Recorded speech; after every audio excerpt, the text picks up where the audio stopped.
Hello बच्चों, क्या हाल चाल। आई होप आप सब बढ़िया होंगे। आपकी जो तैयारी है वो अच्छे से चल रही होगी। प्यारे बच्चों, आपका बहुत बहुत स्वागत करता हूं हमारे इस IIT JEE नीट के प्लेटफॉर्म पर जिसका नाम है NP फिजिक्स। प्यारे बच्चों, आपके लिए मैं एक बहुत ही स्कोरिंग चैप्टर और इजी चैप्टर लेके आया हूं, दैट इज HSM। ठीक है ना, इसका नाम है SSM, सिंपल हार्मोनिक मोशन। ये भी एक चैप्टर ग्रेविटेशनल की तरह सिंपल है और स्कोरिंग चैप्टर है। इसका भी वेटेज एग्जाम में बहुत हाई है, ठीक है, और सिंपल भी है। और इस चैप्टर में अपन मोस्ट ऑफ जो क्वेश्चन पढ़े जो जिसके वेरिएशन अपन फाइंड करेंगे वो है टाइम पीरियड के ऊपर बहुत सारे क्वेश्चन आते हैं। और टाइम पीरियड सिर्फ इस चैप्टर में ही नहीं, बहुत सारे ऐसे चैप्टर है जिसमें अगर मान लो कोई ऐसा केस बन रहा है जहाँ पे अपन टाइम पीरियड फाइंड कर सकते हैं, तो वहाँ पे भी इसके एप्लीकेशन आते हैं। ठीक है, तो ये चैप्टर सिर्फ यहाँ पे ही सीमित नहीं है, बहुत सारे चैप्टर में इसके कंसेप्ट यूज में आते हैं। तो ये एक प्रकार से बेसिक चैप्टर भी है। ठीक है, तो आज इसको अपन अच्छे से खोलने वाले हैं। ठीक है, तो आपको क्या करना है, इस जो भी जितनी भी चीज़ें हैं मैं बताता हूँ, जितने भी टाइम पीरियड के जो केसेस है वो बताता हूँ, वो अच्छे से आपको याद रखने हैं। ठीक है, और उनके एप्लीकेशंस को याद रखना है। ठीक है, तो बिना टाइम वेस्ट किए आज का जो चैप्टर है that is simple harmonic motion, जो शॉर्ट में अपन बोलते हैं SHM। ठीक है, इसको शॉर्ट में बोलते हैं अपन SHM। वो आज शुरू कर देते हैं। ठीक है, सिंपल चैप्टर है, बिना कोई टाइम वेस्ट किए शुरू करते हैं। चलो, तो सबसे पहले आते हैं इसमें पीरियोडिक मोशन। पीरियोडिक मोशन क्या होती है? सिंपल है कि कोई भी अगर बॉडी वो वापस रिपीट कर रही है तो इसको अपन बोलते हैं पीरियोडिक मोशन। ठीक है, कोई भी बॉडी अगर रिपीट कर रही है तो इसको अपन बोलते हैं पीरियोडिक मोशन। यहाँ पे वही लिखा है, it is the motion which repeat itself after fix interval of time, यानी कि एक इंटरवल टाइम के पश्चात अगर वो वापस रिपीट कर रही है तो उसको बोलते हैं पीरियोडिक मोशन। जैसे कि rotation of earth, revolution of earth, rotate भी करती है और किसी जो सन के अबाउट क्या करती है, रोटेट करती है। ठीक है, और रिवोल्यूशन खुद एक्सिस के अबाउट भी क्या करती है, रोटेट करती है। तो ये दोनों किसके टाइप है? पीरियोडिक मोशन के टाइप है। ठीक है, तो यहाँ पे अब आता है इसका टाइम पीरियड। टाइम पीरियड अपन जानते हैं कि एक कंप्लीट सर्कल पूरा करने में कितना टाइम लगा। जैसे ये अपने पास अर्थ है, ये अपने पास मून है, इसको यहाँ से यहाँ तक कंप्लीट पूरा टाइम करने में इसका जो टाइम लगता है दैट इज 29 डेज लगते हैं ना। 29 डेज लगते हैं एक कंप्लीट सर्कल पूरा करने में। यानी कि ये जो अपने पास मून का जो रोटेशनल मोशन है इस अबाउट द अर्थ, तो अपन उसको क्या कहेंगे? Periodic motion. इसका टाइम पीरियड कितना होता है? 29 डेज। ठीक है, अब आते हैं अपन ऑसिलेटरी मोशन पे। ठीक है, ऑसिलेटरी मोशन वो होती है कि एक फिक्स पॉइंट, एक फिक्स जिसको अपन बोलते हैं मीन पोजीशन, उसके अबाउट अगर मोशन कर रहा है तो उसको अपन बोलते हैं ऑसिलेटरी मोशन। जैसे कि अपने पास ये पार्टिकल है, ये इसका फिक्स पॉइंट है, ये यहाँ पे आएगा, फिर यहाँ पे जाएगा, वापस आएगा, वापस आएगा, यानी कि इस मीन पोजीशन के अबाउट क्या कर रहा है, ये ऑसिलेशन करता है, तो उसको अपन बोलते हैं ऑसिलेटरी मोशन। और ये अपने पास इसके अबाउट ये ऐसे मोशन करता है तो इसको अपन बोलते हैं ऑसिलेटरी मोशन। ऑसिलेटरी मोशन होता है वो एक स्पेशल केस होता है ऑफ पीरियोडिक मोशन। ठीक है ना, पीरियोडिक मोशन है उसका एक केस है दैट इज ऑसिलेटरी मोशन। तो इसकी ऑसिलेटरी मोशन के लिए दो है कि एक मीन पोजीशन होनी चाहिए और टू एंड फ्रो, है ना, यानी कि इसके इर्द गिर्द क्या करना चाहिए, मोशन करना चाहिए। इसको अपन ऑसिलेटरी मोशन बोलते हैं।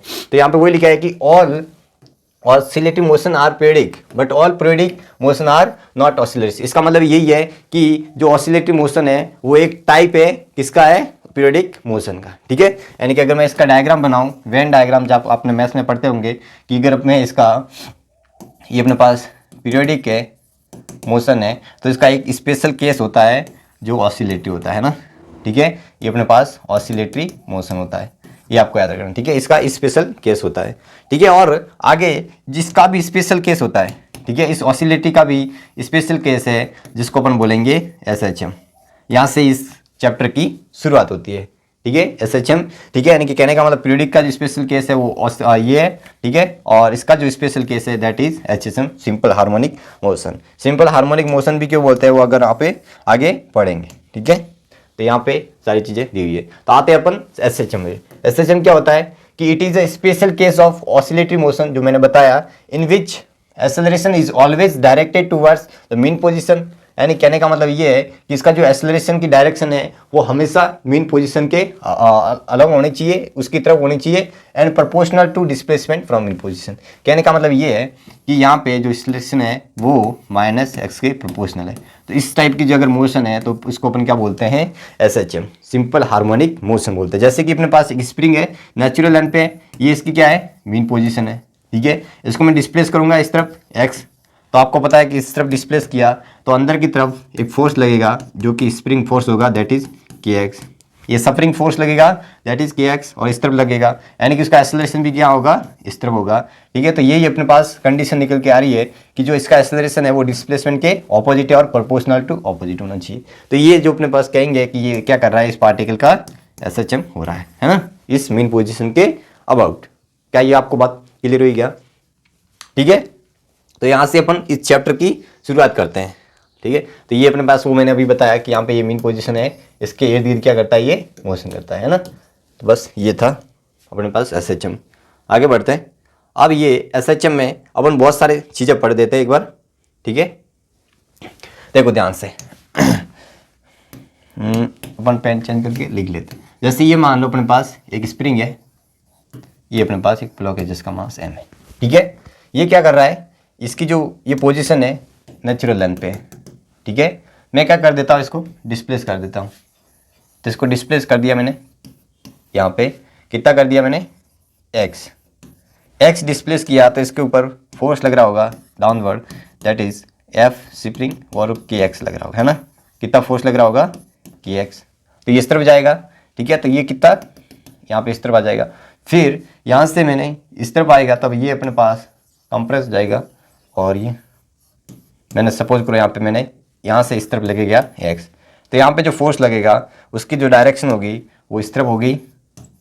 ठीक है, Fx की डायरेक्शन, Kx की डायरेक्शन इस तरफ होगी, है ना।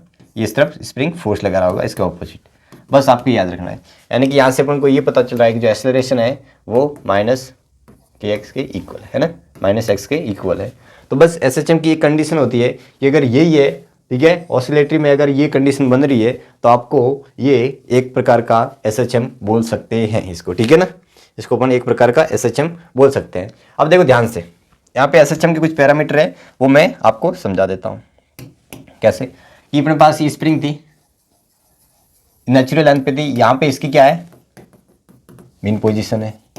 ठीक है, मीन पोजीशन है, और ये मैक्सिमम कितनी चली जाती है, ठीक है ना, यहाँ पे मैक्सिमम कितनी चली जाती है, ये मैं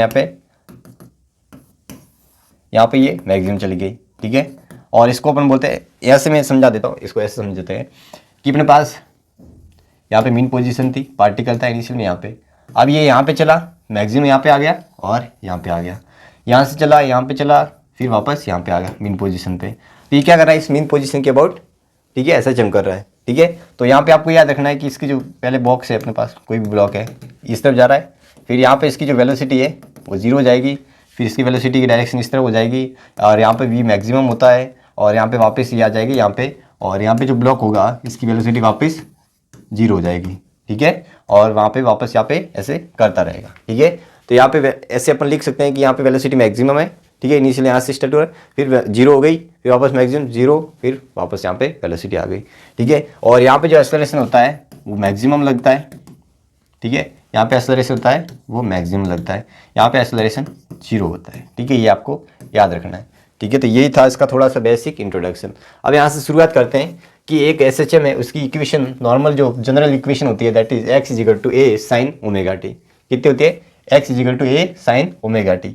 ओमेगा टी यहाँ पे क्या है, देखो यहाँ पे जो ए दिया है दैट इज एम्पलीट्यूड। ठीक है, ये एम्पलीट्यूड है, यानी कि एक पार्टिकल मीन पोजीशन से कितना मैक्सिमम चला, यहाँ से ये जो लेंथ होती है दैट इज ए। ठीक है, इसको अपन क्या बोलते हैं, एम्पलीट्यूड।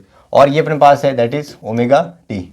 ओमेगा टी इसको अपन क्या बोलते हैं, फेज बोलते हैं। क्या बोलते हैं, फेज बोलते हैं। ठीक है, ये एम्पलीट्यूड, और ये अपने पास किसी भी टाइम पर अपन को एक्स की पोजीशन बताता है कि कहाँ पे होगा, है ना।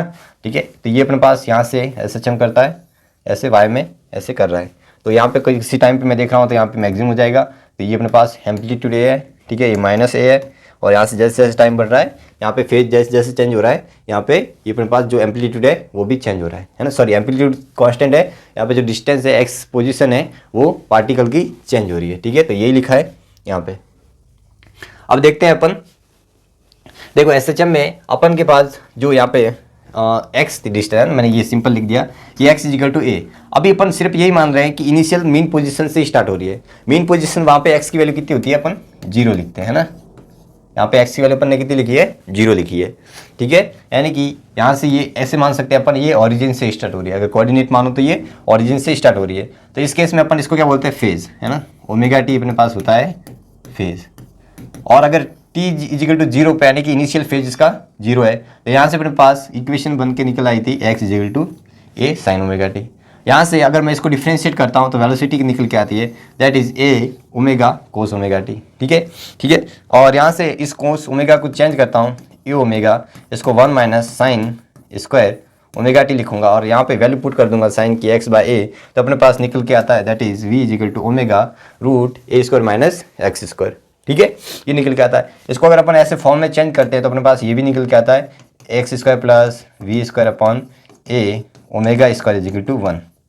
ये अपने पास एक प्रकार से इलिप्स की इक्वेशन भी बनती है ना। इनकी जो रिलेशन होता है वो कैसे होता है, इलिप्स के अकॉर्डिंग होता है। ठीक है, और वापस इसका डिफ्रेंशिएट करता हूँ तो मेरे पास ये निकल के आता है दैट इज ये, और ये अपन को पता है कि ये क्या है, ये टाइम मान लेते हैं टी पर, तो ये अपने पास क्या निकल गया है माइनस ओमेगा स्क्वायर। क्या ये आपको बात समझ आई क्या? तो यहाँ से आप ध्यान से देखोगे तो अपने पास ये निकल के आता है। देखो आपको पता है कि जो एक्सेलरेशन होता है, मैंने काइनेमेटिक्स में बताया है कि ये डबल डेरिवेटिव भी होता है ना। तो यहाँ से ये माइनस ओमेगा स्क्वायर हो जाएगा। Omega is a angular frequency है ना, एंगुलर फ्रीक्वेंसी। वैसे तो अपन इसको मानते हैं एंगुलर वेलोसिटी मानते हैं, यहाँ फ्रीक्वेंसी बोलने का मतलब ये है कि वापस ये जो पार्टिकल है वापस इस मीन पोजीशन के अबाउट क्या कर रहा है, इर्द गिर्द कर रहा है। तो अगर मैं इसका पोजीशन का देखता हूँ है ना, फेज डायग्राम, ठीक है, तो यहाँ पे फेज डायग्राम देखता हूँ तो यहाँ से ऐसे लगता है कि ऐसे घूम रहा है ओमेगा से है ना। तो यहाँ से रिलेट करके अपने पास ओमेगा आता है, अपन यहाँ क्या बोलते हैं इसको, एंगुलर फ्रीक्वेंसी ऑफ एसएचएम। ठीक है, इसकी वैल्यू कैसे आती है, ध्यान से देखो, ये रूट के बाय एम कैसे आई, ध्यान से देखो। मैं यहाँ पे लिख देता हूँ, अपन लिखते थे जो फोर्स लिखते हैं एम ए, वो क्या लिखते हैं स्प्रिंग का फोर्स, और ये क्या होता है के इंटू एक्स। ठीक है, तो अपने पास जो ए आता है दैट इज क्या आता है के बाय एम इंटू एक्स है ना, ये माइनस का होता है। ठीक है, और अपन अभी जो इक्वेशन लिखी that is minus omega square x, तो यहाँ से कंपेयर करोगे तो ओमेगा स्क्वायर अपने पास के बाय एम आया, तो ओमेगा की वैल्यू आ गई that is root k by M. बस ये फॉर्मूला आपको याद रखना है ना। तो यहाँ से ओमेगा की वैल्यू आती है रूट के बाय एम। ठीक है, ये के इज अ स्प्रिंग कांस्टेंट, तो यहाँ से अपने पास ये डायरेक्ट लिख दिया omega is equal to root k by m. ठीक है, टाइम पीरियड अपन को पता ही है क्या होता है 2 पाई अपॉन ओमेगा, ओमेगा की वैल्यू पुट करोगे तो टाइम पीरियड ही आ जाएगा। ठीक है, ये बहुत ही इंपॉर्टेंट फॉर्मूले हैं। ठीक है, यहाँ पे, और ये फ्रीक्वेंसी इसकी ऑपोजिट होती है तो ये हो जाएगी। आई होप आपके सारे ये जो एसएचएम के कॉन्सेप्ट है वो क्लियर हो गए होंगे। ठीक है, आगे बढ़ते हैं। तो यही था डी बाई डी एक्स, और ये अपन ने फॉर्मूला देखा और ये सारी चीज़ें अपन ने पढ़ ली है ना। आगे बढ़ते हैं, चलो। तो दूसरी इक्वेशन एक भी आती है, जैसे कि अपन ने ये इक्वेशन कैसे बनी कि a is equal to minus omega square x है। इसको क्या लिख सकता हूँ, d x is double derivative हो जाएगा d t square is equal to minus omega square x. इसको इस तरफ लिख के आता हूँ तो d plus omega square x is equal to 0। ठीक है, ये निकल के आती है।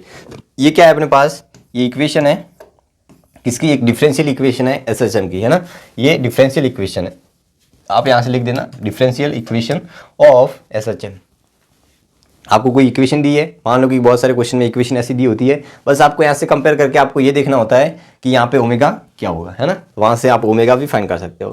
ठीक है, तो ये अपने पास था। अब ध्यान से देखो, जैसे कि यहाँ पे t इक्वल टू 0 है ना, t से यहाँ पे जो टाइम लगेगा वो कितना लगता है t/4, क्योंकि ये 4 पार्ट में t/4 t/4 t/4 t/4, तो भी हो जाएगा अपने पास t टाइम है ना। तो यहाँ से t टाइम लगता है, तो ये t/4 लगता है। और आपको ये भी याद रखनी है कि यहाँ पे जो a/2 डिस्टेंस पे है ना, इसकी जो a/2 ये अपने पास कितना एम्पलीट्यूड है a है, तो यहाँ पे याद हो जाएगा a/2। तो बच्चे बहुत सारी गलती करते हैं कि a/2 में जो टाइम लगता है वो आधा लगता है दैट इज t/8, जो कि गलत है। यहाँ पे जो टाइम लगेगा वो कितना लगता है t/12, और इसका जो टाइम लगता है यहाँ से यहाँ तक, ठीक है ना, यानी कि 0 से a/2 तक जो टाइम लगता है दैट इज कैपिटल T। ठीक है, वो ये टाइम लगता है। और जो a/2 से a तक है ना, यहाँ से यहाँ तक, वो टाइम लगता है अपने पास t/6 है ना। यानी कि यहाँ से अपने पास ये निकल के आया कि ये t1 है, ये t2 है ना। तो जो t1 है वो 2 टाइम्स t2 है, सही लिखा मैंने, यानी कि इसका जो टाइम लगता है वो डबल लगता है यहाँ से। क्या ये आपको बात समझ आएगी, यहाँ से जो टाइम लगता है वो डबल लगता है। मैंने सही लिखा है क्या, अगर मैं यहाँ से 2 से मल्टीप्लाई करता हूँ तो 3 हो जाएगा, गलत लिखा है मैंने, 1 मिनट में यहाँ से करेक्शन कर देता हूँ। जो यहाँ पे टाइम लगता है t2 वो पहले का 1 का 2 टाइम्स लगता है। ये बहुत ही इंपॉर्टेंट बात है, आपको बस याद रखनी है।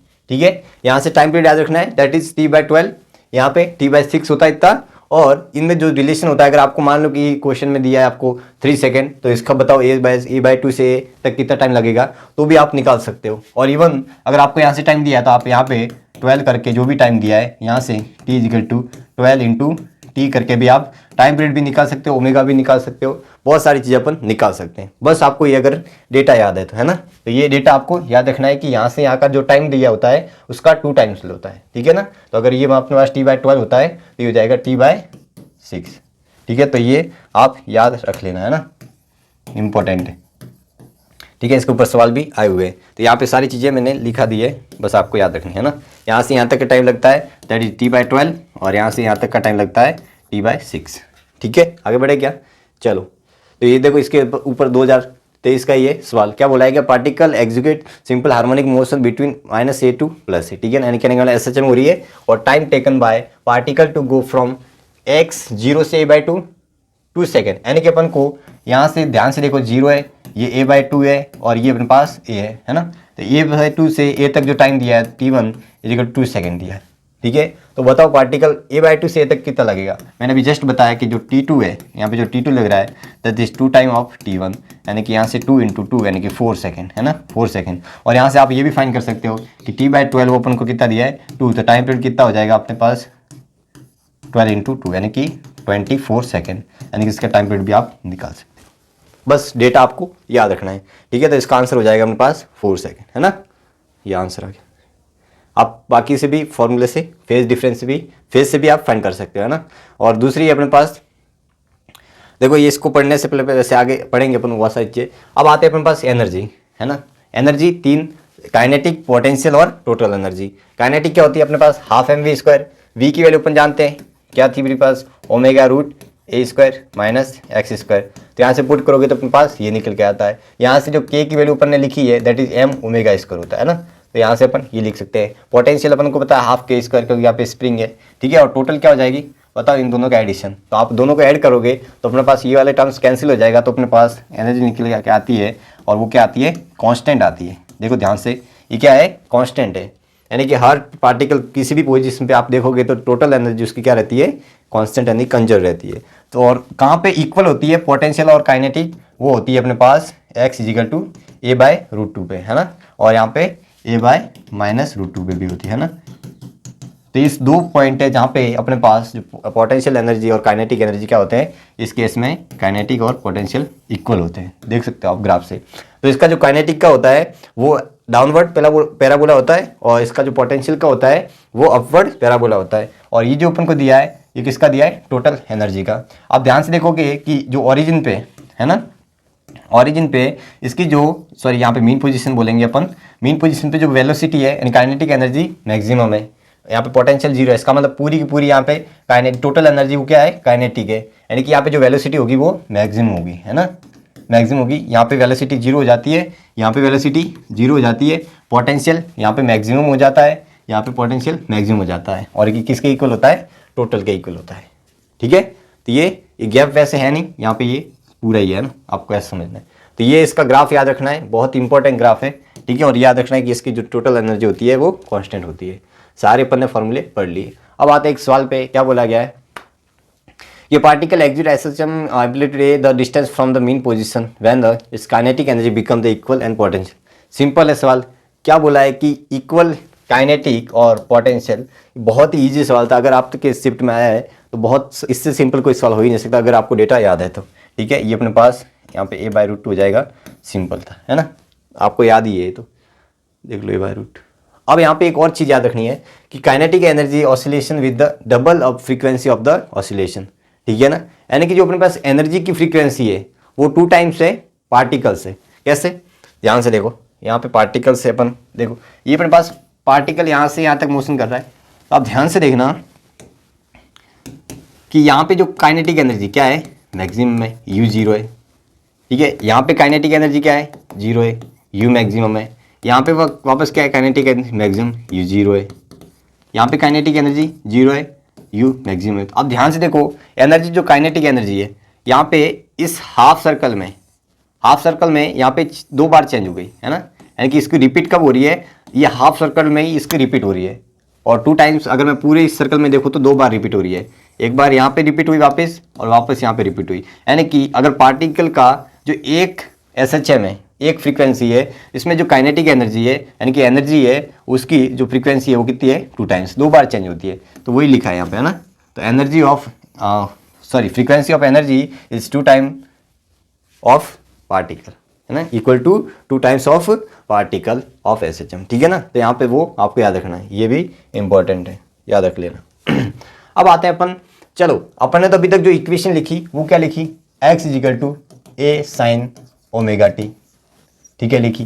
लेकिन ये इक्वेशन कब वैलिड है बताओ, ये इक्वेशन कब वैलिड है, जब आपके जो पार्टिकल है वो मीन पोजीशन से स्टार्ट हो रहा है, ठीक है। कहाँ से स्टार्ट हो रहा है, मीन पोजीशन से ही स्टार्ट हो रहा है, तब ये पार्टिकल की इक्वेशन क्या है वैलिड है। लेकिन क्या हो कि अगर ये पार्टिकल किसी x यहाँ पे पोजीशन पे किसी डिस्टेंस पर हो, मतलब स्टार्ट हो रही हो, तब इस केस में अपन क्या लिखेंगे, तो ध्यान से देखो, जैसे मान लो यहाँ से ये कोई ना कोई डिस्टेंस पे, अब यहाँ से t इक्वल टू 0 से स्टार्ट हो रही है, तो ये मीन पोजीशन तो है नहीं, ठीक है। तो इसका मतलब यहाँ पे तो x 0 है नहीं, ठीक है। तो यानी कहीं ना कहीं यहाँ पे कोई ना कोई इक्वेशन चेंज होगी, यानी कि जो इक्वेशन निकल के आती है that is a sin omega t plus phi. Phi क्या है यहाँ पे बताओ, phi is a initial phase, phi is a initial phase, ठीक है। फाई क्या अपने पास इनिशियल फेज है, ठीक है, इनिशियल फेज अपने पास फाई है, क्योंकि यहाँ पे t 0 रखोगे तो यहाँ पे ये आ जाएगा, और यहाँ से आप फाई भी निकाल सकते हो। फाइव के लिए आपको पता है कि t इक्वल टू 0 होगा, तो यहाँ से मैं डायरेक्ट लिख रहा हूँ, आपको समझ में आ जाएगा। देखो ये 0 हो जाएगा, साइन फाई बनेगा और इसको नीचे आ जाएगा, तो साइन इनवर्स, जब भी आपको फाई निकालना है तो ये करना है, बस ये भी इंपॉर्टेंट है फॉर्म, है ना। फाई निकालना है तो क्या करना है, sine inverse x by a, ठीक है, ये अपने पास निकल के आ जाएगा। तो बस ये जनरल इक्वेशन है किसकी, ये अपने पास कोई भी। तो यहाँ पे 4 केस है, उनको देखते हैं कि अगर मान लो पार्टिकल यहाँ पे है, यहाँ से स्टार्ट हो रहा है, इसका मतलब इसके लिए अपन एंगल लिखा था। देखो इसके लिए एंगल क्या बनेगा, मैं एक बार बता देता हूँ कि अपने पास ये SHM हो रहा है, यहाँ पे जो एंगल होता है ना, यहाँ पे जो ओमेगा t की वैल्यू होती है वो 0 होती है।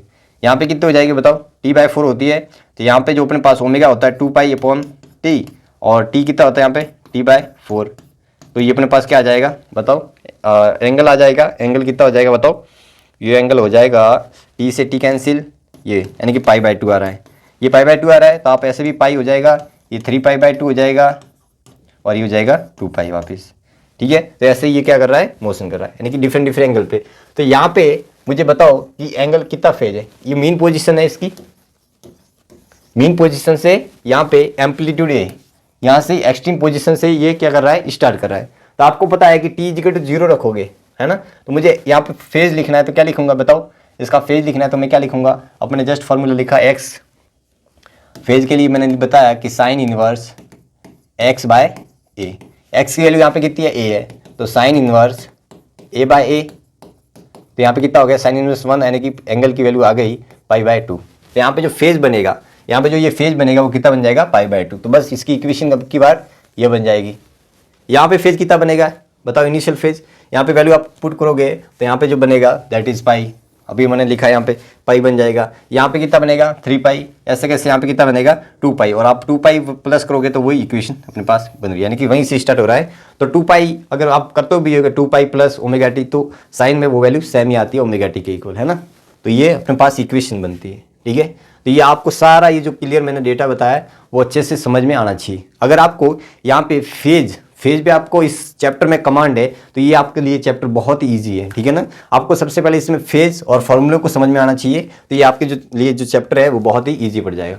अब आते हैं अपन शिफ्टेड SHM। शिफ्टेड SHM का मतलब ये होता है कि अपन जो अभी तक मान रहे थे x की वैल्यू 0 मान रहे थे, है ना, वहाँ पे जैसे कि यहाँ पे अपन ने अभी तक माना x की वैल्यू 0 से स्टार्ट हो रहा है ना, वो क्या पता अगर यहाँ पे ये जो मोशन है SHM है वो अगर यहाँ से स्टार्ट हो, ठीक है ना, यहाँ से अगर स्टार्ट हो, मान लो इसकी मून पोजीशन यहाँ पे शिफ्ट हो गई, ठीक है, यहाँ से x0 शिफ्ट हो गई। अब यहाँ पे इसके अबाउट क्या कर रहा है, ये SHM कर रहा है, इसकी वैल्यू a है, ये -a है। तो इस केस में जो इसकी इक्वेशन बनेगी वो आपको समझ में आनी चाहिए, that is x is equal to, ये x तो है ही है अपने पास, ठीक है, plus a sine omega t plus phi, ठीक है। अगर वो पार्टिकल कहीं यहाँ से स्टार्ट हो रहा है सपोज करते हैं, आप इसके लिए फाई भी आ जाएगा, और ये आपको एक्स्ट्रा ऐड करना पड़ेगा ना x0। तो अब की बार जो इक्वेशन शिफ्टेड SHM की बनती है that is x0 plus A sign omega t plus five. ये आपको शिफ्टेड की इक्वेशन याद रखनी है, ठीक है। आगे बढ़ते हैं, चलो। तो यहाँ पे क्या बोला गया अपन को, एक सवाल है कि particle execute the SHM of the amplitude along the x, ठीक है, टी इज इक्वल टू 0 है ना। Position of the particle is a/2। क्या बोला है कि position of the particle is a/2, x is equal to a/2 and moves along the positive x axis. The displacement of the particle in अपन को ये बोला है कि इसकी जो इक्वेशन बन रही है बनी यानी कि सिंपल है कि यहाँ पे मीन पोजीशन थी, पार्टिकल यहाँ पे शुरू हो रहा है पॉजिटिव में, है ना। पॉजिटिव मतलब इस तरफ शुरू हो रहा है, और आपको पता है मैंने अभी बताया कि जब a/2 पे होता है तो इसका जो फेज होता है वो कितना होता है, π/6 होता है। कैसे हो जाएगा देखो ध्यान से।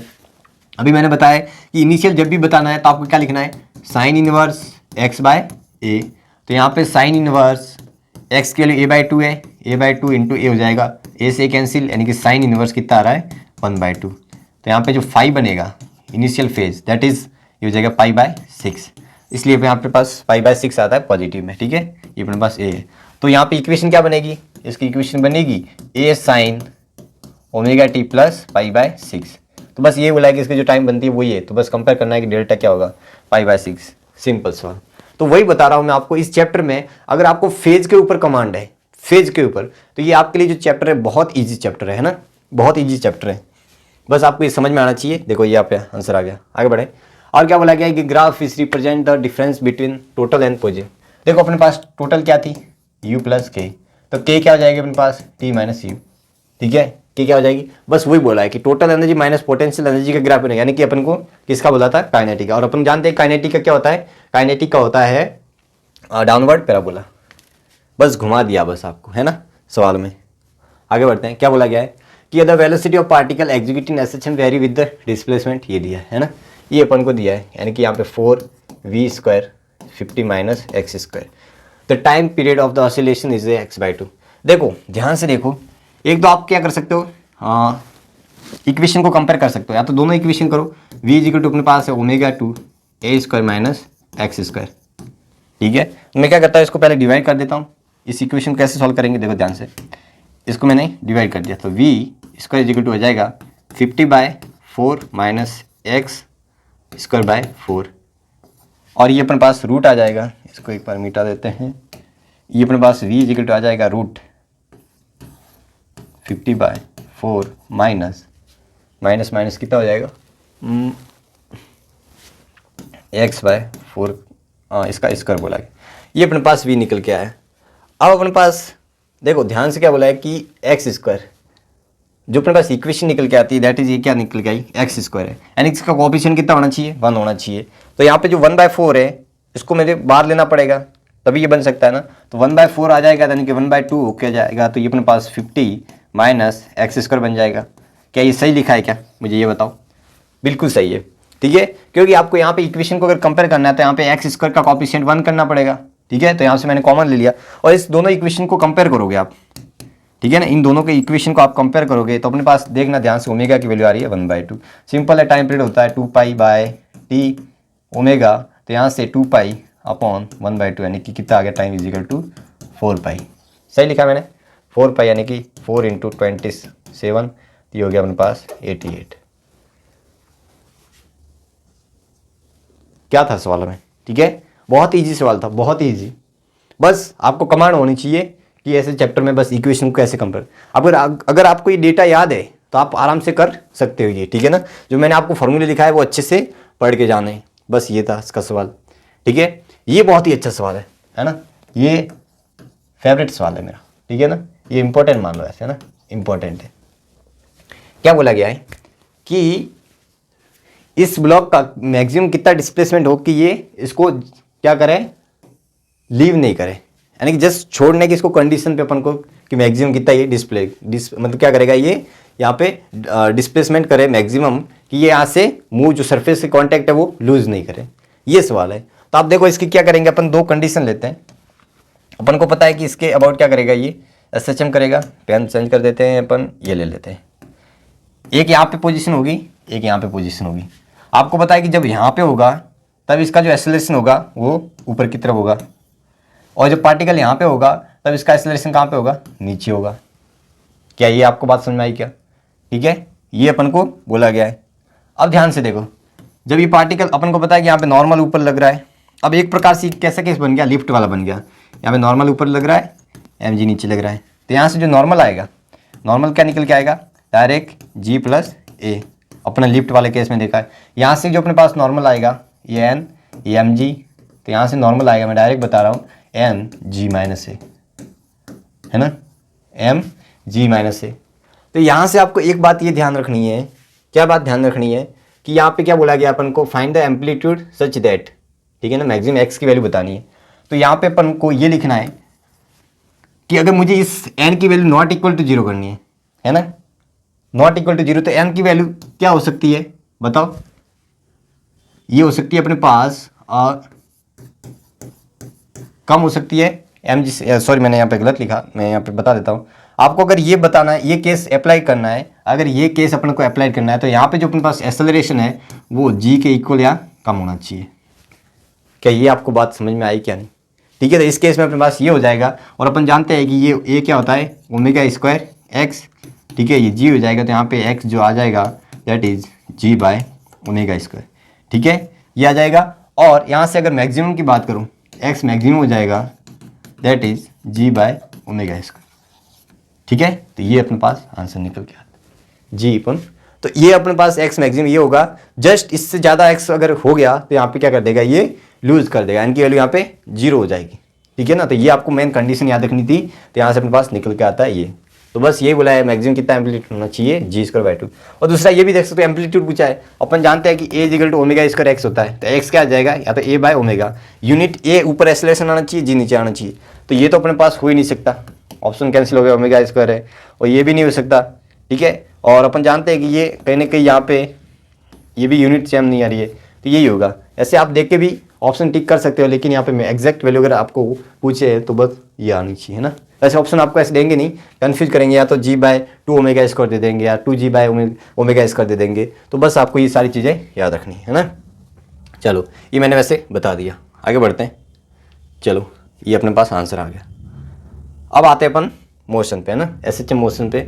अब इक्विलिब्रियम पे आते हैं, यहाँ पे लिखा गया है सारी चीज़ें इक्विलिब्रियम पे। तो देखो क्या होता है कि जैसे कि अब ये अपने पास स्प्रिंग है ये, ठीक है, तो ये ऊपर नीचे क्या हो रही है, एसएचएम कर रही है। तो यहाँ पे बस पार्टिकल का ये क्या अपन को एक पाथ दिया गया है ना, यहाँ पे जो पार्टिकल है ऊपर आ रहा है, तो ऐसे टाइम के साथ में कैसे वेरी कर रहा है। अब आते हैं अपन जो इंपॉर्टेंट टॉपिक है, that is SHM of bodies in equilibrium, है ना। कोई बॉडी एसएचएम में इक्विलिब्रियम में कैसे है वो अपन देखते हैं, ठीक है, यानी कि इक्विलिब्रियम में एसएचएम देखते हैं बॉडी का। तो इसके लिए कुछ 4 पॉइंट है वो आपको याद रखने हैं। सबसे पहला पॉइंट तो ये है कि सबसे पहले ये देखो कि क्या एफ नेट इसके ऊपर जीरो हो रहा है। एफ नेट जहाँ पे जीरो हो रहा है तो वहाँ पर अपन वहाँ पे मान सकते हैं कि कोई ना कोई मीन पोजीशन हो सकती है। जरूरी नहीं कि वहाँ पे मीन पोजीशन होगी। यहाँ पे सॉरी मैंने गलत बोल दिया, यहाँ पे अगर यहाँ पे नेट फोर्स जीरो हो रहा है तो वहाँ पे अपन बोलते हैं मीन पोजीशन, ठीक है। उसको क्या बोलते हैं, मीन पोजीशन बोलते हैं कि वहाँ पे अपन ने जो फोर्स नेट जीरो बन रहा है इक्विलिब्रियम पे, वहाँ पे जो पोजीशन होती है अपन उसको क्या बोलते हैं, मीन पोजीशन, एमपी, ठीक है। अब इस मीन पोजीशन के अबाउट ये एसएचएम कर भी सकता है और नहीं भी कर सकता है, ये अपन नहीं कह सकते। कब तक नहीं कह सकते, ये दूसरा केस लिखा है कि पार्टिकल ये एसएचएम कर भी सकता है परफॉर्म और नहीं भी कर सकता है, लेकिन कब करेगा वो अपन देखेंगे। क्या करना पड़ेगा इसके लिए, आप थोड़ा सा चेक करो कि डिस्प्लेस करो, वहां से कोई पार्टिकल है उसको डिस्प्लेस करो स्लाइटली, ठीक है, और फिर देखो कि यहाँ पे कोई नेट रिस्टोरिंग फोर्स इसके ऊपर लग रहा है जो पार्टिकल को मीन पोजिशन की तरफ ला रहा है। अगर ऐसा कुछ है तो यहाँ से एफ नेट को इजिकल टू के एक्स कर दो, जो अपन एफ नेट रिस्टोरिंग आ रहा है माइनस के एक्स कर दो, वहाँ से अपने पास ये जो के इफेक्टिव है ओमेगा स्क्वायर इजिकल टू जो भी है के बाय एम करके वहाँ से आप डायरेक्ट टाइम पीरियड लिख सकते हो। तो बस आपको ये जो 4 चीज़ें हैं मेन वही आपको याद करनी है। आगे बढ़े क्या, चलो। तो इसको ऐसे थ्योरेटिकल समझ में आएगा, अपन एक सवाल के थ्रू देखते हैं। जैसे कि अपने पास क्या है, एक है स्प्रिंग है, यहाँ से एक ब्लॉक जिसका मास m है। अब अपन को पता है कि इसके ऊपर नॉर्मल लग रहा होगा, mg लग रहा होगा, तो यहाँ पे f नेट कितना है, 0 है, ठीक है, इक्विलिब्रियम पे। तो f नेट 0, इसका मतलब ये जो अपने पास पोजीशन है ये कौन सी है, मीन पोजीशन। अब इस मीन पोजीशन के अबाउट ये एसएचएम कर भी सकता है और नहीं भी कर सकता है, ये अपन नहीं कह सकते। तो उसके लिए अपन को क्या करना पड़ेगा, चेक करना पड़ेगा। कैसे कि मैं इसको क्या करता हूँ, डिस्प्लेस करता हूँ। यहाँ से क्या किया मैंने, एक्स डिस्प्लेस किया, ठीक है, यहाँ तक एक्स डिस्प्लेस किया, तो आप ध्यान से देखो, यानी यहाँ से एक्स डिस्प्लेस किया तो इसके अंदर क्या आएगा, एक रिस्टोरिंग फोर्स, क्योंकि यहाँ पे स्प्रिंग क्या हो जाएगी, ये मैं ऐसे बना देता हूँ, स्प्रिंग क्या हो रही है यहाँ पे, इलोंगेट हो रही है, तो यहाँ पे अंदर की तरफ एक फोर्स लगेगा, है ना, दैट इज माइनस की एक्स, और ये फोर्स कौन सा है, स्टोरिंग फोर्स, माइनस की एक्स लगेगा। तो यही जो इस रिस्टोरिंग फोर्स है, इसके कारण ये कहाँ पे लाना चाह रहा है, मीन पोजीशन, और जब ये यहाँ पे ब्लॉक आ जाएगा तब यहाँ पे ये के एक्स लगेगा, यानी कि एक रिस्टोरिंग फोर्स है जो इसको कहाँ लेके जाना चाह रहा है, मीन पोजीशन की तरफ। इसका मतलब ये है कि वहाँ पे ये जो अपन ने पॉइंट लिखा, यहाँ पे अगर ये मीन पोजीशन की तरफ ला रहा है, इसका मतलब डेफिनेटली वहाँ पे परफॉर्म एसएचएम होगी। क्या ये आपको बात समझ में आई? तो यहाँ पे जो एसएचएम परफॉर्म होगी, तो बस जो अपन ने लिखा वहाँ पे, है ना, यहाँ पे एफ जो नेट एक्स्ट्रा है ना, एक्स्ट्रा फोर्स, वो कितना आ रहा है, के एक्स। इसको मैं क्या लिख सकता हूँ, m into a is equal to minus का के एक्स है, तो एक्स हो जाएगा, ए आ जाएगा अपने पास minus k by m into x, और अपन जानते हैं कि इसको इक्वेशन को माइनस ओमेगा स्क्वायर एक्स से कंपेयर करूँगा तो omega square is equal to k by m आता है। तो यहाँ से अपने पास टाइम पीरियड अपन निकाल के डायरेक्ट में लिख रहा हूँ, वो अपने पास कितना आ जाएगा बताओ, 2 पाई रूट एम बाय के। बस ये याद रखना है आपको, ठीक है। आगे बढ़े क्या, चलो आगे बढ़ते हैं। अब आते हैं अपन वर्टिकल एसएचएम में। देखो ये अपने हॉरिजॉन्टल देखा, वर्टिकल की केस में क्या हो जाएगा वो देखते हैं। यहाँ पे बहुत इंटरेस्टिंग मैं बात बताने वाला हूँ, ठीक है, यहाँ पे बने रहना, बहुत इंटरेस्टिंग बता रहा हूँ। इसमें आपने कभी पहले ऐसे पढ़ा भी नहीं होगा, ऐसी चीज़ें मैं आपको बताने वाला हूँ। देखो ध्यान से, आपको पता है कि इलोंगेट होगी, अभी नेचुरल लेंथ पे नहीं है, नेचुरल लेंथ पे यहाँ पे ये थी, ठीक है, एक्स इक्वल टू 0 पे यहाँ पे थी, लेकिन यहाँ से क्या हो गई, डिस्प्लेस हो गई, एक्स नॉट डिस्प्लेस हो गई। अब ये इसकी मीन पोजीशन है, कैसे मीन पोजीशन है कि यहाँ पे जो फोर्स लग रहे हैं, पेन को चेंज कर देते हैं, चलो ये ऊपर की तरफ क्या लग रहा होगा, दैट इज एफ स्प्रिंग, वो कितना होगा, के एक्स नॉट।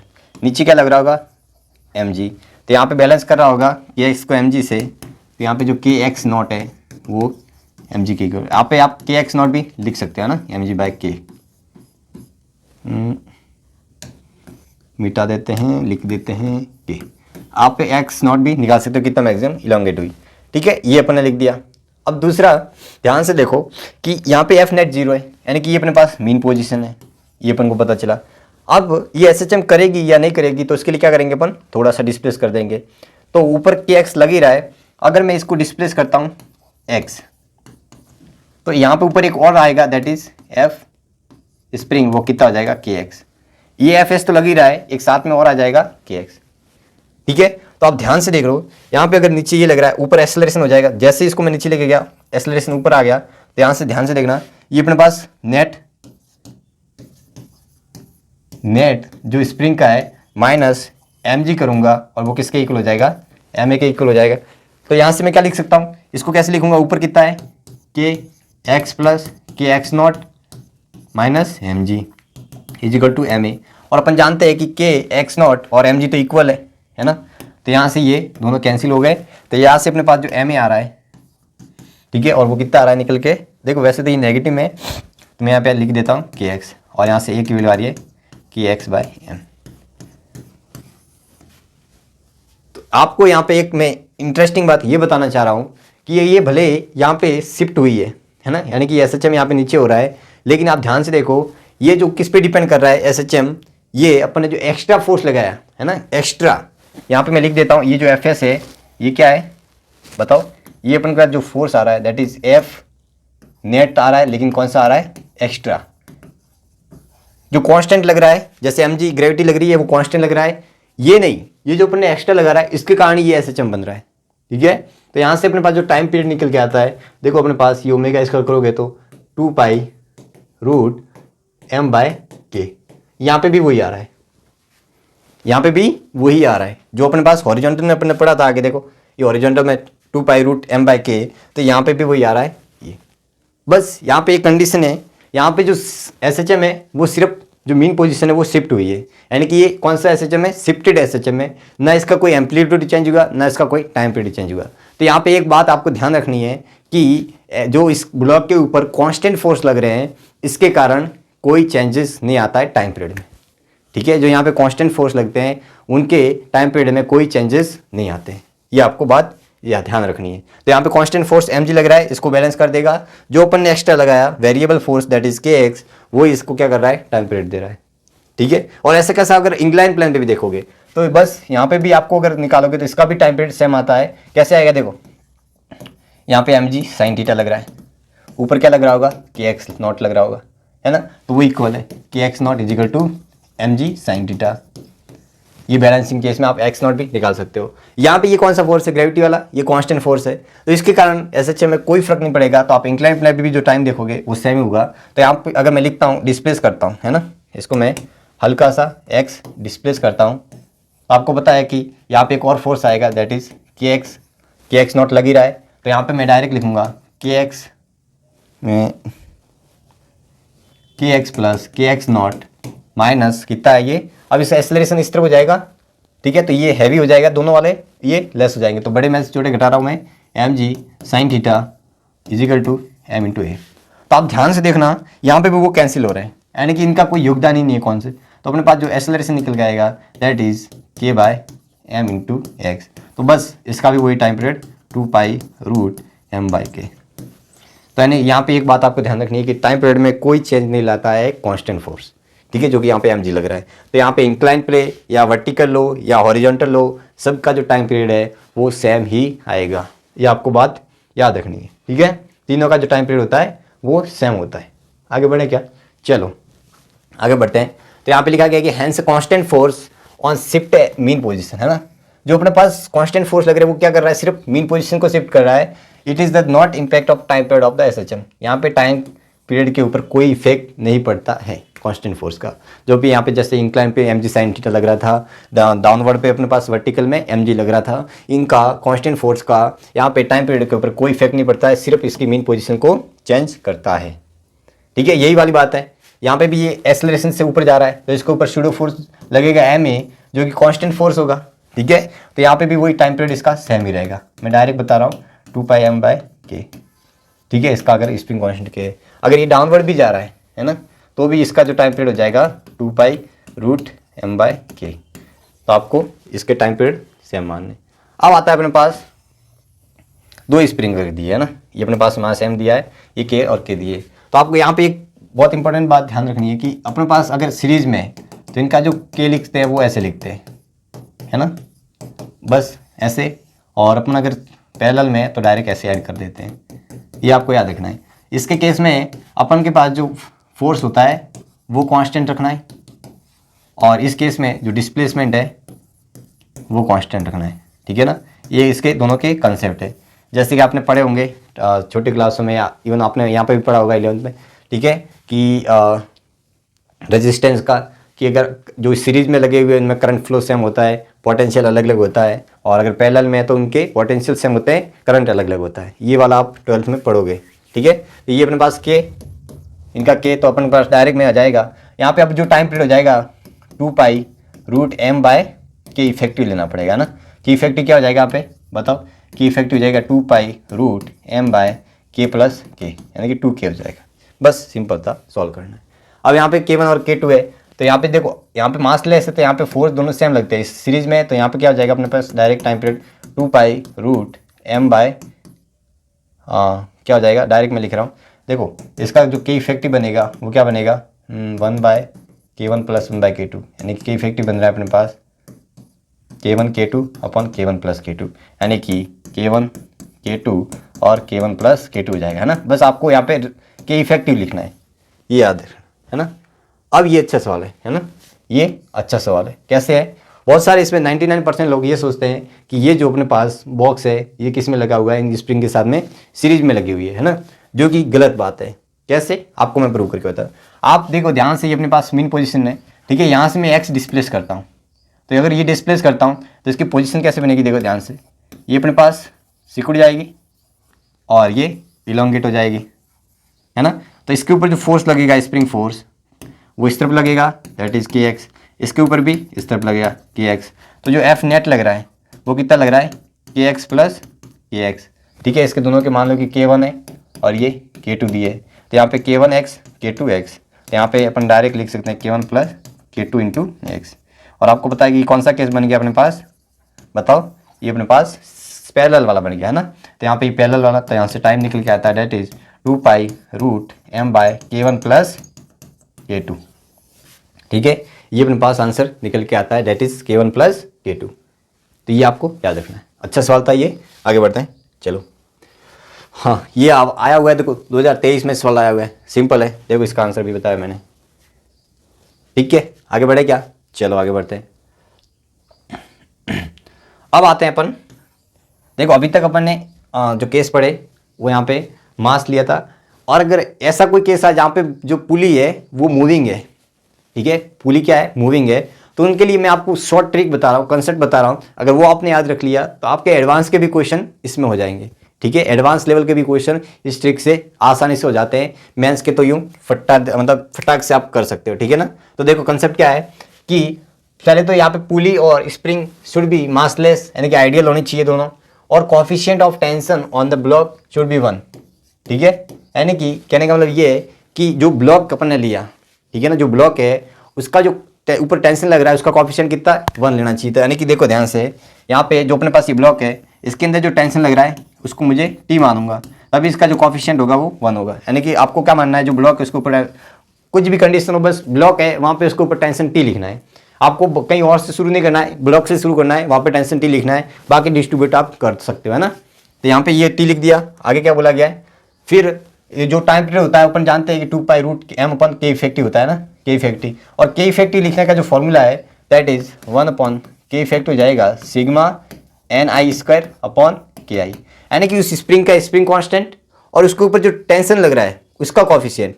ठीक है ना, उसके ऊपर जैसे यहाँ पे ni क्या है, coefficient of the tension in the spring of spring constant के, है ना। तो यहाँ पे जैसे कि ये अपने पास है, ये अपने पास यहाँ पे टेंशन टी मानना है ना, यहाँ पे टेंशन टी हो जाएगा, तो यहाँ पे टेंशन कितना हो जाएगा t/2, यहाँ पे भी टेंशन कितना हो जाएगा t/2। तो यहाँ पे स्प्रिंग कांस्टेंट के है, तो अपन ने जो के इफेक्टिव लिखना है ना, के इफेक्टिव कैसे लिखेंगे, 1 अपॉन एक ही स्प्रिंग है तो यहाँ पे एक ही हो जाएगा, तो n स्क्वायर अपॉन के अपन को इसका दिया है, n कितना है बताओ, ये अपन इसका जो कोएफिशिएंट है दैट इज टेंशन का 1/2, तो 1/2 का होल स्क्वायर अपन के दिया है, तो यानी कि ये होगा अपने पास 1/4k, तो यानी कि के इफेक्टिव अपने पास निकल गया है दैट इज 4k। तो यहाँ से आप डायरेक्ट इसका टाइम पीरियड लिख सकते हो that is 2 pi root m upon 4k, है कि नहीं, लिख सकते हैं ना, सिंपल था। आगे बढ़े क्या? चलो अब ये दूसरा सवाल है, इसमें क्या है, सबसे पहले कंडीशन क्या है, आप टेंशन जहाँ ब्लॉक है वहाँ पे टेंशन टी मानो। ठीक है, यहाँ पे टेंशन टी हो जाएगा, यहाँ पे टेंशन टी हो जाएगा, यहाँ पे टेंशन 2t हो जाएगा, है ना, यहाँ पे टेंशन 2t हो जाएगा, यहाँ पे 2t हो जाएगा। अब इसका कोएफिशिएंट कितना है, टेंशन का 2 है, k है, तो यहाँ पे जो k इफेक्टिव बनेगा वो क्या बनेगा अपने पास n, यानी कि 2 का होल स्क्वायर अपॉन ये अपने पास बनेगा k, तो यानी कि अपने पास बना 4/k, k इफेक्टिव बना, तो यहाँ से k इफेक्टिव आ जाएगा अपने पास k/4, तो यहाँ से जो टाइम पीरियड निकल के आएगा that is 2 pi root m/k, k effective कितना है तो ये 4 हो जाएगा। इजी सवाल था ये आपको क्या लग रहा है, मेंस का है, मेंस का नहीं, एडवांस लेवल का है। ठीक है, बस अगर आपके पास ट्रिक है तो आप चुटकियों से कर सकते हो। कैसे करोगे, देखो ध्यान से, अपने पास मान लेते इसका स्प्रिंग कांस्टेंट k है, इसका 2k है। ठीक है, तो सबसे पहले मैंने आपको बताया कि जो ब्लॉक है उसके ऊपर टेंशन टी मानो, यहाँ पे टेंशन डिस्ट्रीब्यूट हो जाएगा, यहाँ पे टेंशन टी, यहाँ पे टेंशन टी, तो इस स्प्रिंग के जो टेंशन का कोएफिशिएंट है वो 1 है, यहाँ पे कितना हो जाएगा 2t, नीचे कितना लग गया 2t, यानी कि यहाँ पे जो कोएफिशिएंट है वो कितना है 2 है। तो बस यहाँ पे दोनों के लिए स्प्रिंग का कोएफिशिएंट इफेक्टिव लिखेंगे n1 square upon k1 plus n2 square upon k2, 2 spring है, n1 कोई भी एक को मान लो, ये 1 को मान लेता हूँ, तो यहाँ पे n1 कितना है 2 का स्क्वायर बाई इसका k दिया है। ठीक है, इसका कितना दिया है 1 का स्क्वायर हो जाएगा और इसका 2k दिया है। बस यहाँ से सॉल्व करोगे तो आपके पास आंसर निकल के आएगा दैट इज 2k 2 4 8 प्लस 1, यानी कि अपने पास जो k इफेक्टिव आ रहा है दैट इज 2k/9 आ रहा है ना, 2k/9, बस टाइम पीरियड लिख देना। तो ये जो आपको ट्रिक है ना ये बहुत एफिशिएंट है अगर आपने इसको एग्जाम में लगाया तो। ठीक है, बड़े बड़े सवाल इनसे हो जाते हैं टाइम पीरियड वाले। मैं आपको टाइम पीरियड के ऐसे बहुत वेराइटी वाले सवाल और भी लेके आऊँगा। ठीक है, इस आज के लेक्चर में करने वाले हैं। ठीक है, तो आपको देखो ये सवाल दिया है, क्या दिया है कि 2 मास है m1। अभी तक अपन ने स्प्रिंग अलग अलग ली, बहुत सारी ली, जैसे 1 भी हो सकता है, 2 भी हो सकती है, वहाँ पे मास अपन ने 1 लिया। यहाँ पे क्या है, मास 2 है और स्प्रिंग 1 है। क्या है, मास 1, वहाँ पे अपन ने क्या माना, देखो रिड्यूस किया, स्प्रिंग को अपन क्या कर रहे थे, रिड्यूस कर रहे थे दोनों को।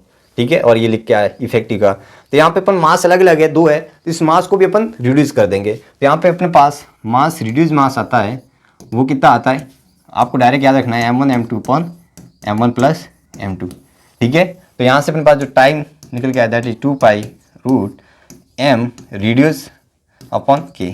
वहाँ पे अपन k इफेक्टिव लिख रहे थे, यहाँ पे रिड्यूस लिखना है। तो यहाँ से जो अपने पास जो इसका टाइम पीरियड निकल के आता है दैट इज, ये क्या होता है m1 m2 upon m1 plus m2 into k, ये निकल के आता है इसका टाइम पीरियड। अब ये है टाइम पीरियड किसका, क्या इसका है, क्या इसका है, तो मैं बता देता हूँ। ये भी जैसे मान लो कि इन दोनों को मैं ऐसे थोड़ा सा लॉन्गट करके छोड़ देता हूँ, तो ये भी इसके अबाउट क्या करेगा, SHM करेगा, इसके भी अबाउट SHM करेगा। इसका टाइम पीरियड 2 है, इसका टाइम T1 है, तो आपको ये बात याद रखनी है कि T1 T2 है और इस टाइम पीरियड के इक्वल होता है। दोनों का जो टाइम पीरियड होता है वो सेम होता है, ये आपको बात याद रखनी है। और वो कितना होता है 2 पाई root m1 m2 upon m1 plus m2 into k, ठीक है। तो ये टाइम पीरियड याद रखना है, ठीक है, ये डायरेक्ट इस फॉर्मूले का याद रखना है। ये था अपने पास टाइम पीरियड के जो थे स्प्रिंग वाले। अब आते हैं कि अपन अगर इस लिक्विड में, ठीक है, इस लिक्विड में जिसका रो L दिया है, इस रो बॉडी का भी दिया है, अब इसके अंदर मुझे अगर इसका टाइम पीरियड लिखना है, कैसे लिखूंगा, क्या है कि देखो जैसे ये ब्लॉक पहले क्या कर रहा है, ये फ्लोट कर रहा है, जैसे थोड़ा सा मैं इलोंगेट करूंगा तो ये इसके ऊपर बाइंड फोर्स लगेगा, तो ऊपर की तरफ लगेगा, तो ये क्या करेगा, इस मीन पोजीशन के वर्ड SHM करेगा। उसका टाइम पीरियड कितना होता है वो मैं बता देता हूँ, कैसे आएगा देखो ध्यान से। बाइंड फोर्स कैसे लगता है मैं बता देता हूँ कि यहाँ पे इतना अंदर है जिसकी लेंथ L है, टोटल लेंथ कितनी है L, कैपिटल L है, ये स्मॉल l दी। तो बाइंड फोर्स जो अपन लिखते हैं, इसके ऊपर बाइंड फोर्स लगेगा B, नीचे क्या लग रहा होगा इसका mg। इनिशियल में क्या है ये इक्विलिब्रियम पे, तो बाइंड फोर्स mg के इक्वल है। तो यहाँ से हम बाइंड फोर्स लिखते हैं कि डिस्प्लेस वॉल्यूम है ना, डिस्प्लेस वॉल्यूम इनटू लिक्विड का और जी मास कितना हो जाएगा, मास इनटू जी। तो जी से जी कैंसिल हो गया, तो यहाँ से वी कितना हो जाएगा, जिसका एरिया अपन को दिया है ए, तो एरिया इनटू ये लेंथ L, ठीक है, और rho L is equal to m, mass कितना हो जाएगा इस ब्लॉक का बॉडी का डेंसिटी, और वॉल्यूम कितना हो जाएगा A इंटू L, है ना। सही लिखा मैंने, आपको ये सारी चीज़ें लिखनी आनी चाहिए अगर आप एग्जाम देने जा रहे हो तो फिजिक्स का। तो ये अपने पास हो जाएगा ए से कैंसिल, तो अपने पास जो L की वैल्यू निकल के आई that is rho body upon rho liquid का और कितना होना इंटू L। तो ये क्वेश्चन है, ये तो इक्विलिब्रियम से लिखी है। अब ध्यान से देखो, ये अपन के पास इक्विलिब्रियम है, तो यहाँ पे कोई ना कोई मीन पोजीशन है ना। ये अपन ने जैसे अपन वहाँ पे के एक्स नॉट करके mg को लिख रहे थे वर्टिकल में, तो वैसे वैसे यहाँ पे ये लिखा। अब मैं इसको SHM देखना है कि यहाँ पे टाइम पीरियड होगा कि नहीं, यानी कि SHM करेगी कि नहीं। तो यहाँ पे मैं थोड़ा सा डिस्प्लेस करूँगा इसको x, है ना, यहाँ से मैं डिस्प्लेस x कर दूंगा। तो डिस्प्लेस x करूँगा तो यहाँ पे ये ऐसे आ जाएगा। अब इसका वॉल्यूम एक्स्ट्रा आ जाएगा, और इस एक्स्ट्रा के कारण यहाँ पे एक एक्स्ट्रा बाइंड फोर्स लगेगा, है ना। और आपको मैंने बताया कि जो एक्स्ट्रा फोर्स लगता है वही SHM के लिए रिस्पॉन्सिबल होता है। तो यहाँ पे जो एक्स्ट्रा बाइंड फोर्स लग रहा है वही अपने पास एक्सेलरेशन देगा, यानी कि एक्स्ट्रा जो बाइंड फोर्स लग रहा है वही बाइंड फोर्स है। और वो कितना हो जाएगा लिख सकते हैं ना, ये क्या हो जाएगा m इंटू ए, और बाइंड फोर्स क्या हो जाएगा, देखो ये अपने पास कितना है नीचे x डिस्टेंस, यानी कि a इंटू ए, वॉल्यूम लिख दिया मैंने a इंटू एक्स, ठीक है, डेंसिटी लिक्विड का g आ गया। तो यहाँ से अपने पास निकल के आया that is a is equal to कितना निकल के आया बताओ, फोर्स तो निकल के ये आ गया, तो यहाँ से मैं लिख रहा हूँ a rho L g by m into x, ये निकल के आया। और आपको पता है कि ये किसके इक्वल होगा, ये ओमेगा स्क्वायर के इक्वल होगा। तो यहाँ से ये अपन लिखेंगे omega square is equal to a rho L g by m, तो ओमेगा की वैल्यू आ गई that is root a rho L g upon m। तो टाइम पीरियड क्या आ जाएगा बताओ, टाइम पीरियड अपने पास निकल के आ जाएगा, वो आ जाएगा 2 पाई root m upon a rho L g, है ना। ये निकल के आया देखो रो L g, a rho L और g। और यहाँ से अगर मास को भी आप लिखते हो, इसका मास भी अगर लिखते हैं, तो यहाँ से टाइम पीरियड क्या हो जाएगा, देखो टाइम पीरियड अगर 2 पाई रूट मास क्या हो जाएगा, इसका वॉल्यूम एरिया इंटू लेंथ, है ना, एरिया इंटू लेंथ, और इसकी डेंसिटी बॉडी की अपॉन ये क्या हो जाएगा एरिया रो L g। तो आप ध्यान से देखो, अपने पास जो इक्वेशन निकल के आई थी, क्या निकल के आई थी, इक्वेशन निकल के आई थी कि जो स्मॉल l है वो क्या है रो b रो L इंटू L है, यानी कि रो b रो L, ये ऐसे ये तो ये कैंसिल हो गया, तो ये इसको स्मॉल l लिख सकते हैं दैट इज 2 पाई रूट, ये हो जाएगा अपने पास स्मॉल l जो कि इनसाइड है ना अपॉन जी, एक प्रकार से पेंडुलम की तरह बन रहा है। तो ये फॉर्मूले आपको याद रखने है ना। तो यहाँ से आप डायरेक्ट भी टाइम पीरियड लिख सकते हो, दैट इज 2 पाई रूट कितना हो जाएगा, ये हो जाएगा अपने पास rho b upon rho l into l by g, है ना, ये भी टाइम पीरियड। तो बस मेन चीज़ है कि आपको कॉन्सेप्ट याद होना चाहिए, आप 1-2 सेकंड में भी आंसर निकाल सकते हो, बस आपको आंसर भी याद होना चाहिए। तो यहाँ पे वही सारी चीज़ें लिखी गई है ना, स्मॉल एम रूट बाय जी 2 पाई, है ना, ये आपको सारी चीज़ें क्लियर होनी चाहिए। तो ये था अपने पास HSM के कुछ सवाल। टाइम पीरियड ऐसे निकाल सकते हो, इसका टाइम पीरियड ये आ जाएगा। आगे बढ़े क्या, अब इसका अर्थ देखते हैं। इसका टाइम पीरियड क्या हो जाएगा कि अपने पास एक पार्टिकल है, ठीक है, यहाँ पे कलर चेंज कर दे, जो ये अर्थ है इसके क्या कर रहा है, इस यहाँ से SHM कर रहा है ना, इस मीन पोजीशन के अबाउट क्या कर रहा है, ये मीन पोजीशन है। आपको पता है कि यहाँ पे सेंटर की तरफ ग्रेविटी लग रही होगी, दैट इज एफ। इस एफ के 2 कंपोनेंट लग रहेंगे, यहाँ पे थीटा मान लेता हूँ, है ना, ये थीटा एंगल। तो यहाँ पे इस थीटा पे लग रहा होगा कौन कौन से एंगल, ये अपने पास एक थीटा ये लग रहा होगा, तो यहाँ पे ये बन गया, सॉरी इसको मैं ये वाला थीटा मान लेता हूँ ना। यहाँ पे देखो ये अपने पास मैं यहाँ पे लिख देता हूँ, ये कलर नहीं दिखेगा, चेंज कर देते हैं। ये अपने पास मीन पोजीशन है, यहाँ पे ये अपने पास एफ जी लग रहा होगा सेंटीमीटर फोर्स, सॉरी यहाँ पे लग रहा होगा ग्रेविटेशनल फोर्स, है ना। तो इसका अगर मैं थीटा मानता हूँ तो ये हो जाएगा एफ जी कोस थीटा, और ये डिस्टेंस है वो कितनी है बताओ, ये अपने पास आर है, ये मान लेते हैं एक्स है, सॉरी ये एक्स नहीं है डिस्प्लेस वाली, ये एक्स लेंथ है ना, ये एक्स लेंथ है। ध्यान से देखो अब मैंने क्या किया, इसको डिस्प्लेस किया है इस मीन पोजीशन से एक्स। अब देखना है मुझे कि ये SHM करेगा कि नहीं। यहाँ पे ये हो जाएगा, और यहाँ पे एफ का ये जो साइन थीटा है, और आपको पता है कि ये नॉर्मल को बैलेंस करेगा, है ना, ये नॉर्मल को बैलेंस करेगा। तो यहाँ से अपन को ये पता चला, ये तो है अपने पास साइन थीटा, ये तो बैलेंस करने के लिए, है ना। और इसका जो SHM कराने के लिए पार्टिकल है, रिस्टोरिंग फोर्स जो लग रहा है वो कौन सा है, एफ जी साइन थीटा, यानी कि जो एफ एक्स्ट्रा लग रहा है वो कितना है, एफ जी कोस थीटा, और ये अपन एम ए करके लिख सकते हैं। एफ जी क्या लगेगा बताओ, आपको पता है, मैंने पहले एक बार लिख देता हूँ एफ जी कोस थीटा। अब मैंने जो आपको कल लेक्चर लिया दैट इज ग्रेविटेशनल चैप्टर का, उसमें आपको मैंने ये बताया था कि जब भी आपको फोर्स लिखना है आप डायरेक्ट ये नहीं लिख सकते M1 ji M1 M2 upon are square. आपको क्या लिखना है, मैंने ऐसे बताया था कि जब भी आपको एफ जी लिखना है वो मास इंटू आई जी करके लिखना है। क्या ये आपको बात समझ में आई, इसका जो मास m है वो आई जी करके लिखना है। तो यहाँ से मान लो कि ये मास इसका m0 मान लेता है ना, m0 मान लेते हैं हम, इसका मास क्या है m0 है। तो यहाँ से आपको ये m0 और आई जी का आपको पता है कि किसी r डिस्टेंस पर जो आई जी होता है इनसाइड वो होता है gm, ठीक है, upon r cube into r. Inside ये होती थी इंटेंसिटी। तो यहाँ से अपने पास जो एफ जी निकल के आ रहा है वो कितना आ रहा है, g capital M small m0 upon r cube into small r, ये निकल के आ रहा है। और इसकी वैल्यू पुट कर देते हैं यहाँ पे, कोस थीटा क्या बनेगा, और यहाँ पे कोस थीटा भी लिख देते हैं, कोस थीटा बनेगा अपने पास x अपॉन r। तो बस दोनों की वैल्यू पुट करके सॉल्व करते हैं, तो अपने पास देखो कैसे आएगा, मैं लिख देता हूँ यहाँ पे, चलो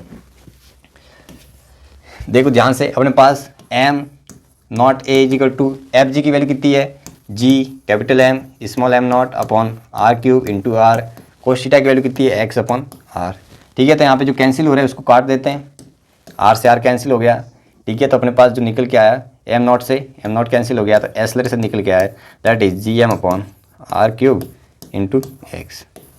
और आपको पता होगा कि ये जो अपन को दिया है दैट इज ओमेगा स्क्वायर दिया है, ठीक है। तो यहाँ से ओमेगा स्क्वायर कितना आ गया, मैं लिख देता हूँ, ओमेगा स्क्वायर आ रहा है that is gm upon r cube, तो ओमेगा आ गया अपने पास root gm upon r cube. तो यहाँ से टाइम पीरियड कितना निकल के आएगा बताओ बताओ, यहाँ से टाइम पीरियड निकल के आया that is 2 pi root r cube by gm। और ध्यान से देखोगे तो ये कांस्टेंट है, सारी चीज़ें कांस्टेंट है ना। और इसकी वैल्यू भी अपन बताऊंगा मैं भी कितनी आती है। और अपन जानते हैं कि मैंने ग्रेविटेशनल में बताया था, इसको जी आर स्क्वायर भी लिख सकते हैं। तो यहाँ से आप लिखोगे तो आपके पास टाइम पीरियड निकल के आया, मैं यहाँ से लिख देता हूँ 2 पाई रूट r बाय जी, ठीक है। ये आपके पास आंसर निकल के आता है, एक तो ये और एक ये निकल के आता है। और आप जब वैल्यू पुट करते हो तो आपके पास इसकी जो वैल्यू आती है निकल के, वो आपको याद रखनी है। इसका जो टाइम पीरियड निकल के आता है, अभी पेन चेंज कर देते हैं, जो टाइम पीरियड निकल के आता है वो 84.6 मिनट आता है, यानी कि लगभग 1.5 घंटा आता है ना। यानी कि अगर आप यहाँ से पार्टिकल छोड़ते हो तो ये वापस यहाँ से, अगर मैं मान लो कि सुरंग बना देता हूँ ना, तो यहाँ से ये यहाँ तक जाने में इसको टाइम लगता है, वो कितना लगता है 84.6 मिनट, यहाँ से यहाँ तक पहुँच जाएगा।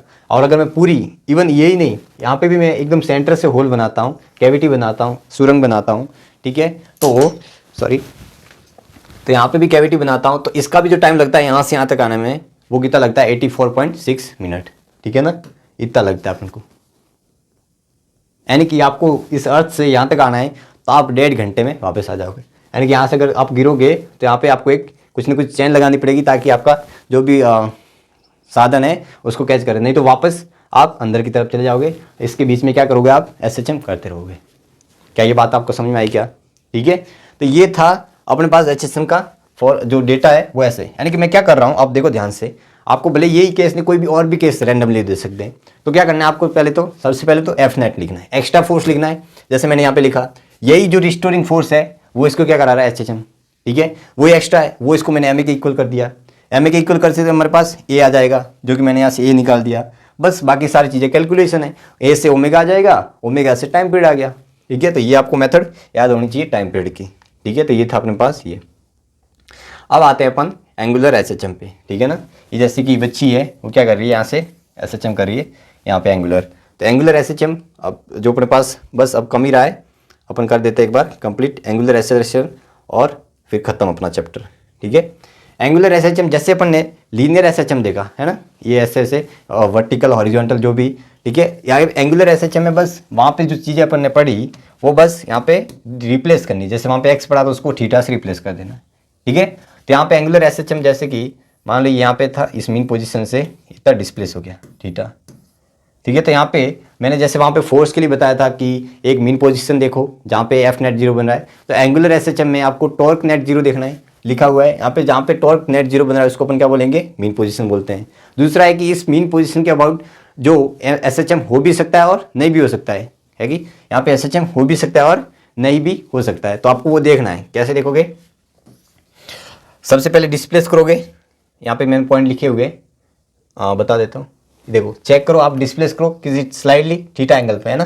फिर देखोगे जो कोई नेट रिस्टोरिंग टॉर्क आ रहा है जिसको मीन पोजीशन की तरफ ला रहा है, अगर है तो डेफिनेटली उसको क्या हो जाएगा, SHM परफॉर्म करेगा। यहाँ से अपन को TX लिखना है, फिर बस ये T = 2 पाई रूट I/K, where I is the moment of inertia about किसके है, एक्सिस ऑफ रोटेशन, यानी किस एक्सिस के अबाउट कर रहा है रोटेशन।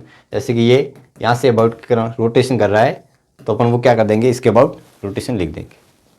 सिंपल सवाल, सॉरी सिंपल कंसेप्ट है, ठीक है। तो ये बस आपको फॉर्मूला याद रखना है, जैसे अपन ने वहाँ पे SHM नॉर्मल में पढ़ा, वहाँ पे ये पढ़ना है। आगे बढ़ते हैं, सिंपल पेंडुलम। सिंपल पेंडुलम के लिए अपन लिखते हैं, तो देखो टाइम पीरियड कैसे आता है निकल के, वो देखते हैं, है ना। तो आप ध्यान से देखो, यहाँ पे अपने पास नीचे क्या लग रहा होगा, mg, यहाँ पे टेंशन T, यहाँ पे एंगल थीटा, ये बन जाएगा थीटा, ये बन जाएगा T cos थीटा, यहाँ पे बन जाएगा T sin थीटा, यहाँ पे T कहाँ गया, पानी में गया, छपाक, ठीक है। यहाँ पे T कहाँ पानी पे, साइन के साथ गया, छपाक, नीचे क्या लग जाएगा, mg, छपाक, ठीक है। ये आपने बस सुने होंगे, जस्ट फन के लिए था। तो यहाँ पे आप ध्यान से देखो, ये इसको ऐसे कर रहा है, यहाँ पे T cos थीटा mg को बैलेंस कर रहा है, और T sin थीटा है वो इसको क्या करा रहा है, SHM करा रहा है, बस। तो यहाँ से आप लिख सकते हो, कैसे लिखोगे बताओ।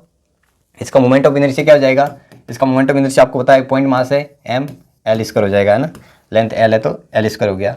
और दूसरा क्या बन जाएगा अपने पास, अपन को क्या चाहिए, और यहाँ पे लिखा है मैंने K चाहिए, ठीक है, K, और वो कैसे आ जाएगा, टॉर्क से आ जाएगा। तो टॉर्क मैं लिख रहा हूँ इसके अबाउट, टॉर्क क्या आ जाएगा, फोर्स इस तरफ लग रहा है, लेंथ ये है, तो अपने पास जो टॉर्क आएगा नेट वो कितना आ जाएगा, लेंथ L इंटू, सही लिखा है क्या मैंने,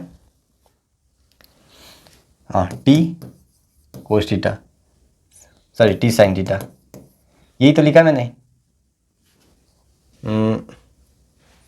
मुझे ये बताओ सही लिखा है मैंने, लेंथ L और T cos theta, length L perpendicular T sin theta. बस यहाँ से अपन को क्या लिखना है, L T sin थीटा हो जाएगा। एक मिनट मैं यहाँ पे सही से लिख देता हूँ T, वैसे एक बार देख लेते हैं, आ गई लिखा हुआ है सारी चीज़ें, √L/G करके आता है। बस ये आपको मैंने तो फॉर्मूला याद रखना है, इतना ज़्यादा इंपॉर्टेंट है नहीं। यहाँ पे कुछ ना कुछ मैंने गड़बड़ी की है, एक बार चेक कर लेते हैं। T cos थीटा लगेगा, T sin थीटा लगेगा, और ये मैंने इसके अबाउट लिख दिया टॉर्क, सही तो लिखा है मैंने, फिर क्या दिक्कत है, फोर्स यहाँ पे इस तरफ आ रहा है, परपेंडिकुलर डिस्टेंस ये है, जो भी हो यहाँ पे कोई ना कोई मिस्टेक हुई है, कोई दिक्कत नहीं, ठीक है। तो यहाँ पे बस ये आपको याद रखना है, टाइम पीरियड है 2π√L/g होता है पेंडुलम का, ठीक है। ये मास के ऊपर डिपेंड नहीं करता, आप बड़ा मास लो छोटा मास लो सेम। एक आता है सेकंड पेंडुलम जिसकी लेंथ 1 मीटर होती है, टाइम पीरियड 2 होता है, बस सारी चीज़ें मास के ऊपर डिपेंड, इतना ज़्यादा इंपॉर्टेंट है नहीं। बस सिंपल पेंडुलम में यहाँ पे अपन को जो ग्रेविटी लेनी है वो इफेक्टिव लेनी है। आपको पता है ऊपर जा रही है तो G+ से हो जाएगा, नीचे जा रही है तो G- से हो जाएगा, ठीक है। तो अपना था यही। और अगर ये इस तरफ जा रहा है ना, इस तरफ जा रहा है तो एक सूडो फोर्स इस तरफ लगेगा, MA इस तरफ लगेगा, तो अपने पास जो G इफेक्ट आएगा वो √G² + A² आएगा, है ना, ये लिखना है। और अगर अपने पास लिक्विड में है ना, लिक्विड में ρL है और इसका ρB दिया है ना, इसका अपन ρB दिया है, तो आपको डायरेक्ट ये फॉर्मूला याद रखना है, ये इंपॉर्टेंट है, इसके ऊपर सवाल आए हुए हैं, ठीक है। तो याद रखना है G1 - ρL/ρB, L अपॉन, है ना, G इफेक्ट यहाँ पे ये हो जाएगा, ठीक है। आप देख सकते हो कि यहाँ पे एक बायन फोर्स ऊपर लगेगा, वो अपन ने केस पढ़ ली है, ठीक है। अब तीसरा जो लास्ट टॉपिक है सबसे इस चैप्टर का, that is physical pendulum. Physical pendulum के लिए जो फॉर्मूला होता है वो ये है, I moment of inertia mgl, ठीक है। डिस्टेंस कहाँ से लेनी है, सेंटर ऑफ मास से हिंज पॉइंट की, जो इसका सेंटर ऑफ मास है उसे हिंज से डिस्टेंस L लेनी है, बस बाकी सारी चीज़ें सेम दी हुई है ना। मोमेंट ऑफ इनर्शिया, ठीक है, मोमेंट ऑफ इनर्शिया किसके अबाउट लिखना है, इसके अबाउट लिखना है, ठीक है, IEOR, एक्सिस ऑफ रोटेशन के अबाउट लिखना है। तो बस ये था अपना आज का जो लेक्चर, वो अपन यही समाप्त करते हैं आज का लेक्चर, ठीक है। आई होप आप सारे ये जो कंसेप्ट है वो समझ में आ गए होंगे। तो आपका सबसे पहले तो थैंक यू कि आप लास्ट तक बने रहे, लास्ट तक सारे कंसेप्ट आपने देख लिए, ठीक है। तो अब मैं आपके लिए नया जो लेक्चर है वो लेके आता हूँ, और हो सकता है वो इलास्टिसिटी का भी हो सकता है, ठीक है। तो वो मैं देख लूँगा कौन सा लेक्चर मैं लेके आता हूँ, ठीक है। तो आपको क्या करना है, जितने भी ये टाइम पीरियड के केस लिखा है अच्छे से याद रखने, उसके जो फंडे हैं वो अच्छे से याद रखने, ठीक है। सबसे पहले आपको तो फेज का मेन कंसेप्ट याद रखना है, और रही बात टाइम पीरियड के ऊपर ज़्यादा सवाल आते हैं उनके मैंने कंसेप्ट बता दिए, और अगर मान लो कि पुली मूविंग आ रही है तो वहाँ पे इस केस में मैंने बता दिया सारी चीज़ें, ठीक है। तो आज का जो लेक्चर है वो यहीं समाप्त करते हैं, मिलता हूँ नेक्स्ट लेक्चर में, तब तक के लिए अच्छे से पढ़ते रहो, ठीक है, बेफिक्र होके, टेंशन बिना लेके, आपको अच्छे से पढ़ाई पर ध्यान देना है, ठीक है। तो मिलता हूँ नए लेक्चर में, तब तक के लिए wish you all the best, thank you.